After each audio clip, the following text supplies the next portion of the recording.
मंचासीन परम आदरणीय मुख्य न्यायाधीश झारखंड उच्च न्यायालय सह संरक्षक झारखंड राज्य विधिक सेवा प्राधिकार रांची, माननीय न्यायमूर्ति डॉक्टर विद्युत रंजन सारंगी सर, माननीय न्यायमूर्ति श्री सुजीत नारायण प्रसाद सर, न्यायाधीश झारखंड उच्च न्यायालय सह कार्यपालक अध्यक्ष झारखंड राज्य विधिक सेवा प्राधिकार रांची, माननीय न्यायमूर्ति श्री एस.के. द्विवेदी सर, न्यायाधीश झारखंड उच्च न्यायालय, रांची जिला के लोकप्रिय उपायुक्त श्री राहुल कुमार सिन्हा जी, सिटी एसपी रांची जिला बार एसोसिएशन के अध्यक्ष श्री समूह प्रसाद अग्रवाल जी, रांची जिला बार एसोसिएशन के सचिव श्री संजय कुमार विद्रोही जी, झारखंड उच्च न्यायालय के महानिबंधक मोहम्मद साकिर सर एवं रजिस्ट्री के अन्य पदाधिकारीगण, कुमारी रंजना अस्थाना मेंबर सेक्रेटरी झारखंड राज्य विधिक सेवा प्राधिकार रांची, न्यायिक पदाधिकारीगण, प्रशासनिक पदाधिकारीगण एवं पुलिस पदाधिकारीगण,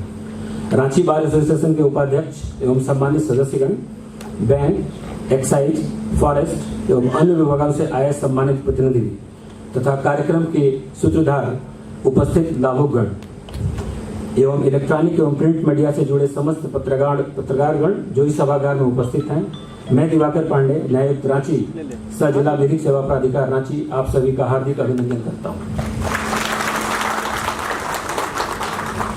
जैसा कि हम सबको विदित है कि आज राष्ट्रीय लोक अदालत के उपलक्ष्य में हमारे बीच झारखंड उच्च न्यायालय के मुख्य न्यायाधीश परम आदरणीय मुख्य न्यायाधीश झारखंड उच्च न्यायालय सह संरक्षक झारखंड राज्य विधिक सेवा प्राधिकार रांची, माननीय न्यायमूर्ति डॉक्टर विद्युत रंजन सारंगी सर उपस्थित हैं।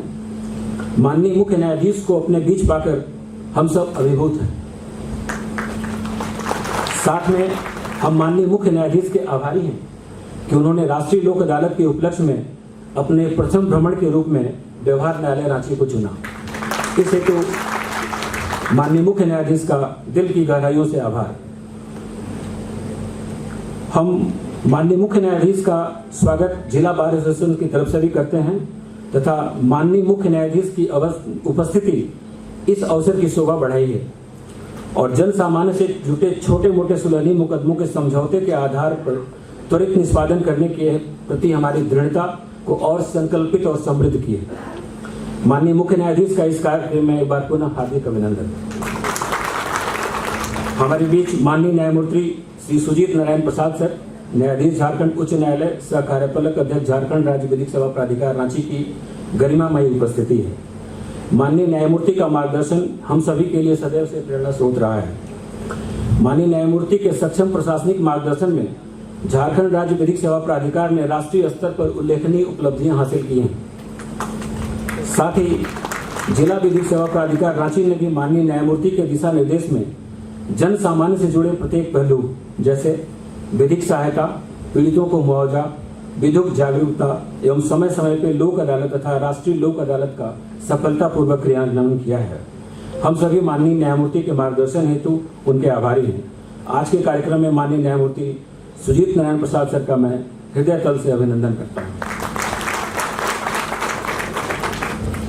हमारे बीच माननीय न्यायमूर्ति श्री संजय कुमार द्विवेदी सर की गरिमा में उपस्थिति है।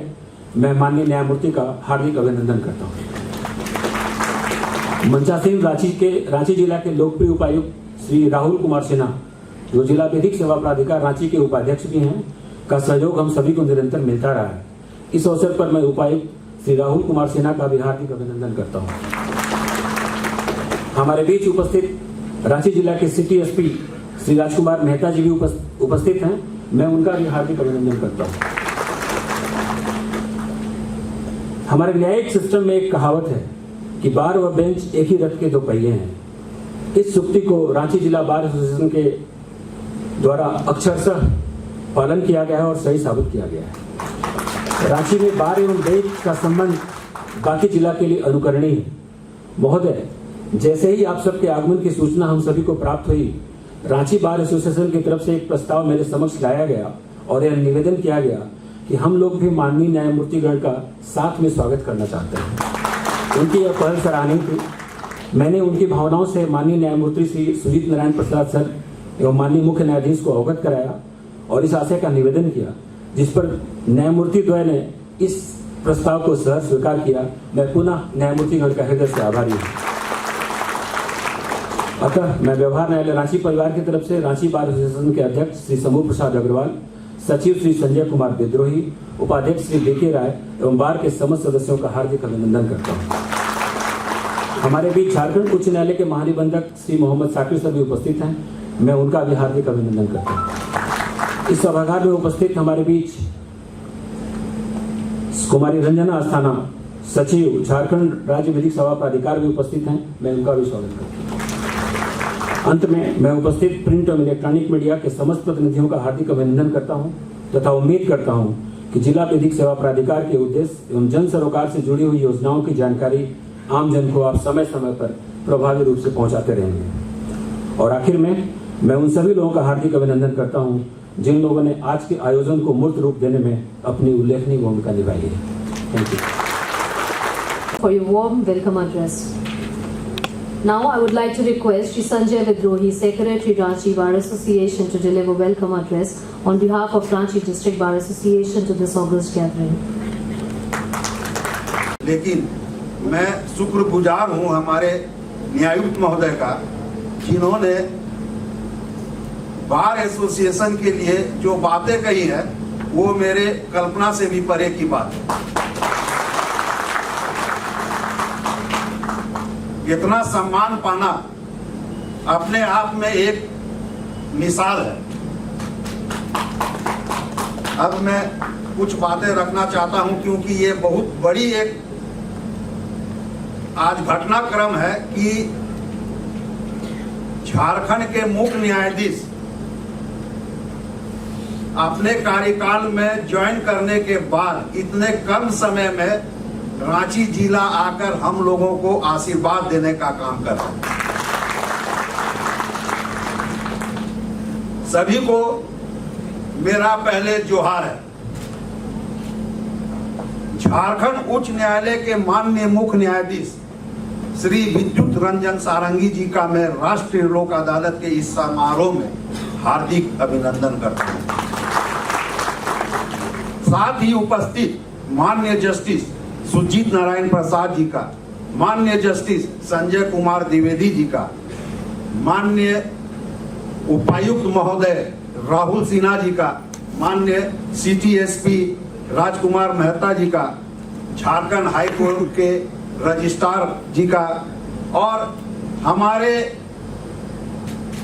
बीच से गए हुए रजना अस्थाना जी को, जिनको हमने यहाँ पर पदस्थापित देखा था और अब जिस जगह में देख रहे हैं उनका भी मैं बहुत शुक्रगुजार हूँ और उनका भी अभिनंदन करता हूँ।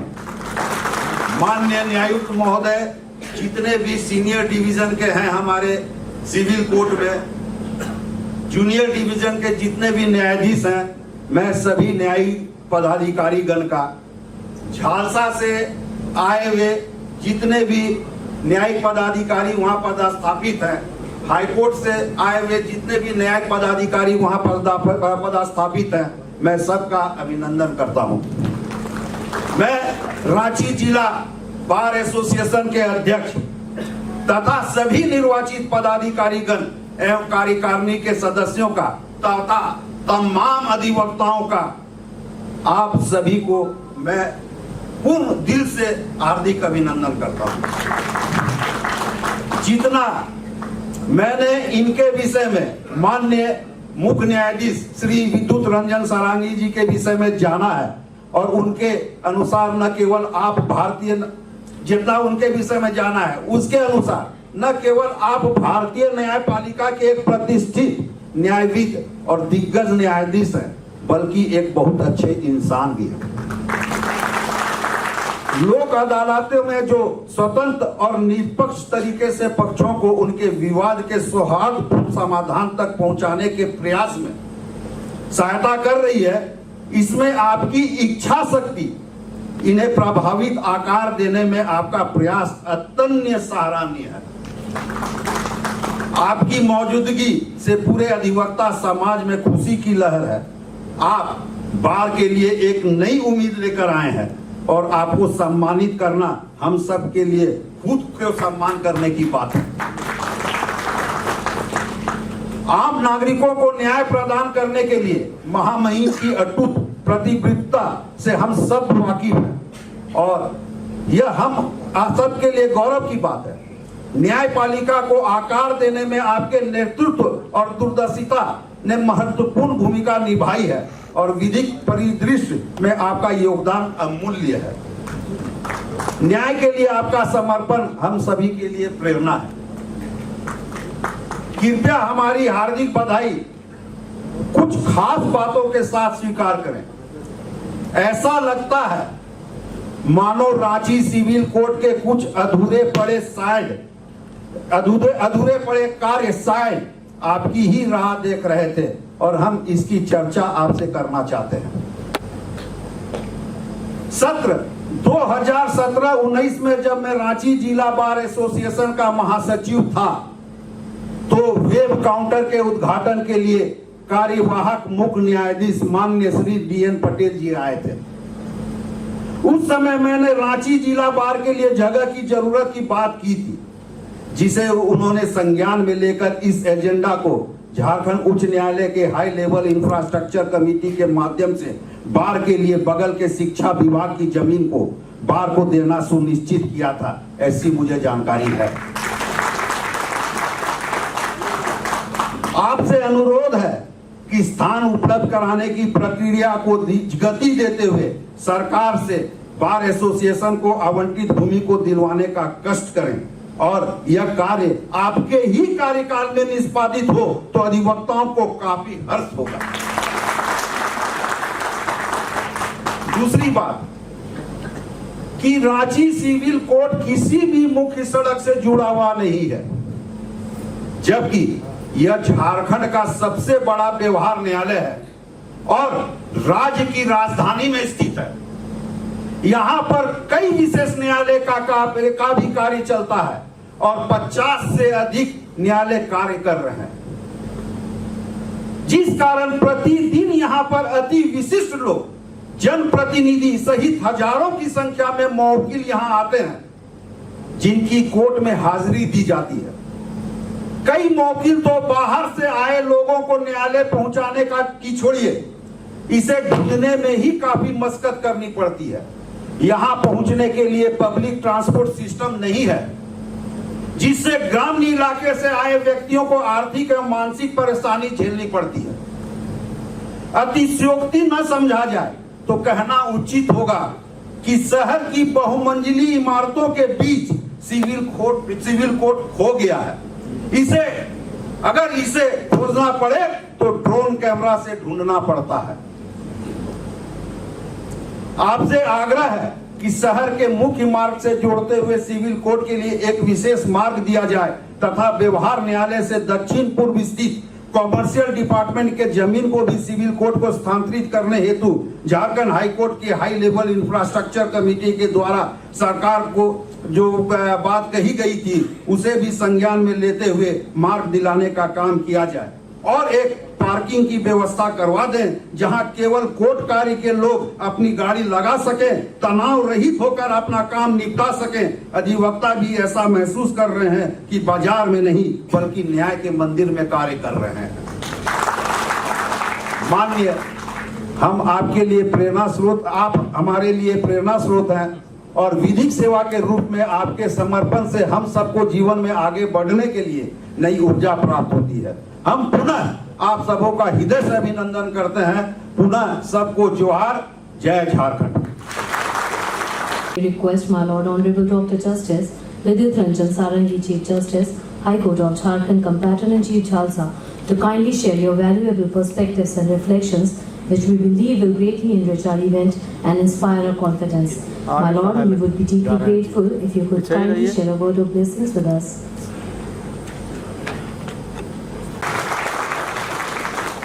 My esteemed brother, Honorable Justice Sujit Prasad,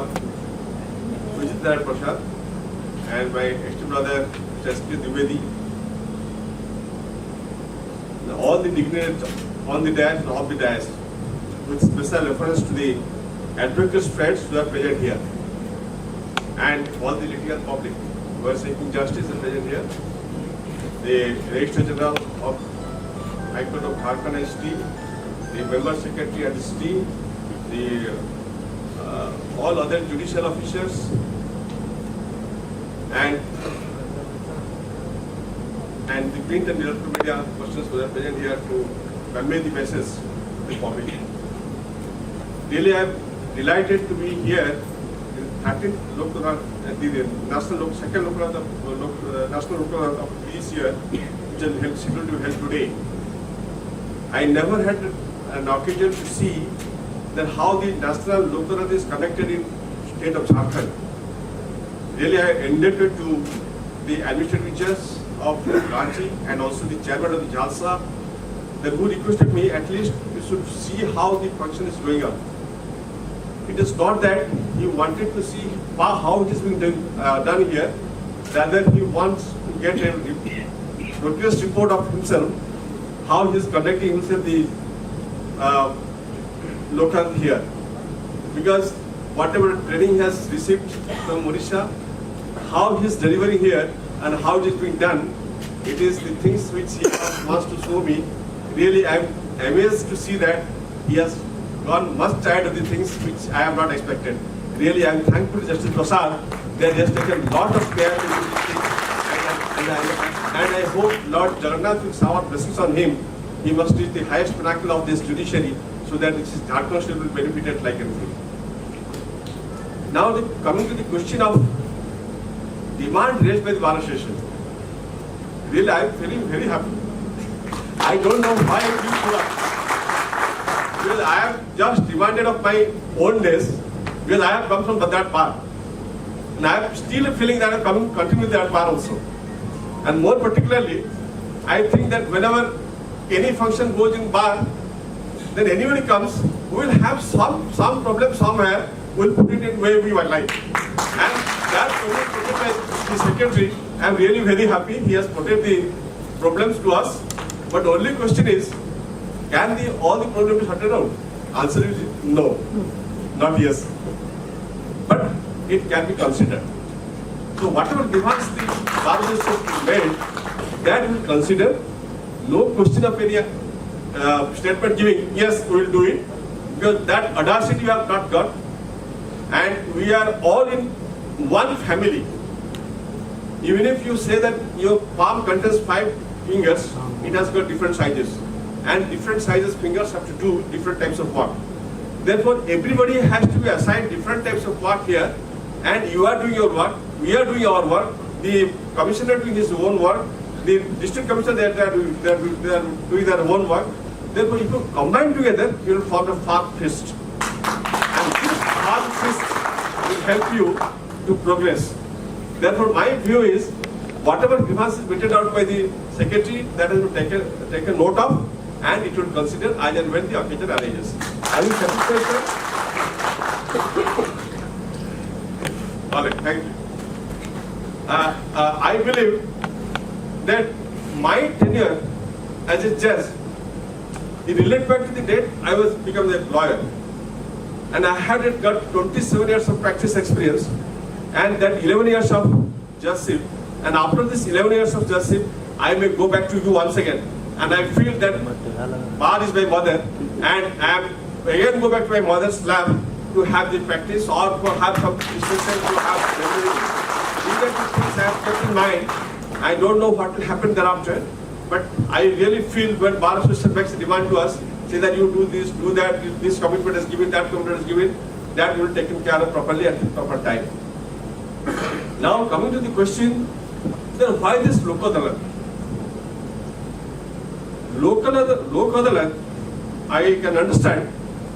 Section 89 of the CPC gives different modes of adjudication process. Maybe alternative dispute resolution system, then arbitration, conciliation, mediation, and the local system. Therefore, the alternative dispute resolution comes within the alternative dispute resolution system. My question is that if a person looks into the process of adjudication, then he may lose confidence on the judiciary.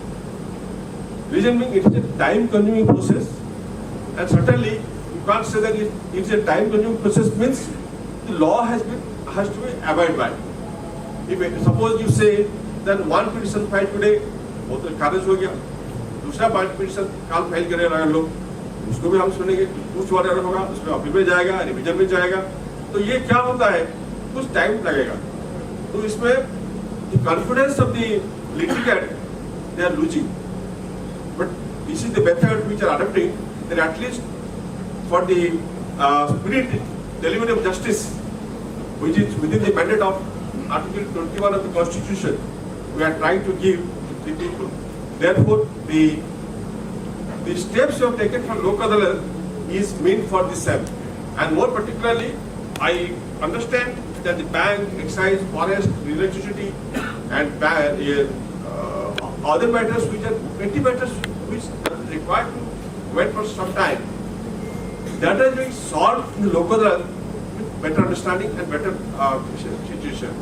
No adversarial litigation is continuing, rather it is within the compass of law, and that is within the framework of law we are trying to dispose of, so that the benefit of it can be reached to the general public, and the public is the best person to assess how we are functioning. Question is that when they lose confidence in the administration and legislature, they are to depend upon us, and we are the person, we have tried our level best to help them at their need. Once at the need of the litigant public, we attended their needs, then certainly our purpose of establishment of judiciary will be satisfied.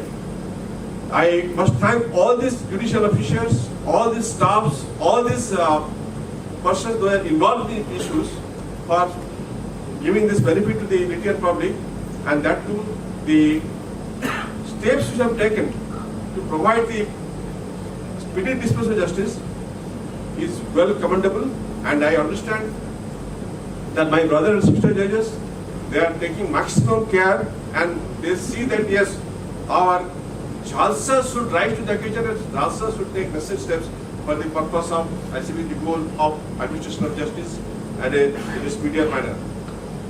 And I must say that it is the lawyer who was to make a bridge between the client and this court. The lawyer's role is no less. Lawyer plays a vital role in this issue, and sometimes, for some reason, I am not pointing out that I was a lawyer, I know what is the situation. They wanted not to have it and quickly. But instead of that, I request all of them that let us cooperate each other and see that litigant public must get the benefit as they want, and so that you survive, we survive, and the litigant public survive. So this should be the motto of everybody, so that at least the benefit must come to everybody. With these words, I must thank everybody that the opportunity is given to me. With a short span of time, I have occasion to sit Ranchi court and also you all, and I must extend my thanks to all that you have given this opportunity to me. Thank you.